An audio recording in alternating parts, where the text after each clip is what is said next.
हरतालिका तीज पर जरूर करें इस कथा का पाठ, मिलेगा सुख और सौभाग्य।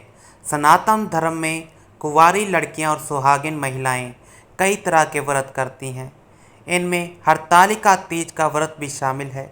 इस व्रत को सुहागन महिलाएं सुख समृद्धि और सौभाग्य की कामना के लिए करती हैं। वहीं कुंवारी लड़कियां मन चाहे वर की प्राप्ति के लिए व्रत करती हैं। आइए इस लेख में पढ़ते हैं हरतालिका तीज की व्रत कथा।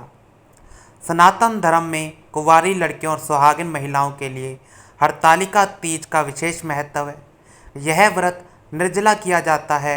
हर साल भाद्रपद माह के शुक्ल पक्ष की तृतीया तिथि के दिन हरतालिका तीज का व्रत रखा जाता है। पंचांग के अनुसार वर्ष 2024 में यह व्रत 6 सितंबर को यानी कि आज के दिन किया जाएगा।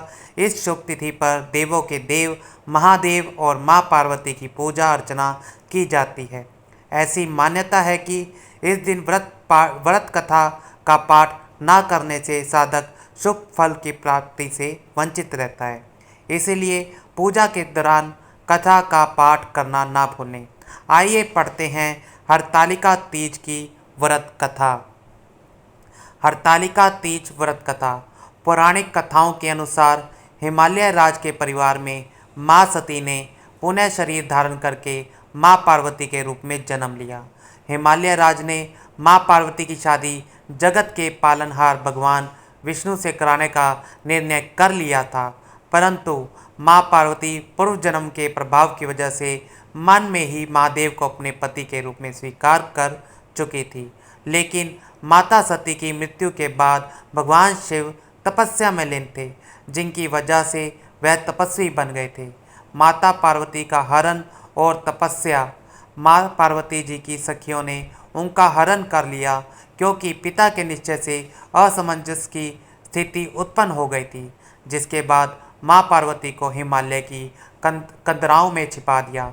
इसके बाद माँ पार्वती ने भगवान शिव को पति के रूप में पाने के लिए कठिन तपस्या की।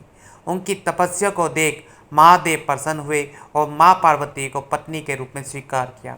इसी वजह से कुंवारी लड़कियां मन चाहे वर की प्राप्ति और सुहागन महिलाएं अखंड सौभाग्य पाने के लिए हरतालिका तीज व्रत करती हैं और महादेव के संग माँ पार्वती की विशेष पूजा अर्चना करती हैं।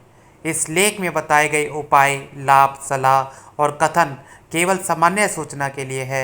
हमारा YouTube चैनल दुर्गा भजन मंडली यहाँ इस लेख फीचर में लिखी गई बातों का समर्थन नहीं करता है।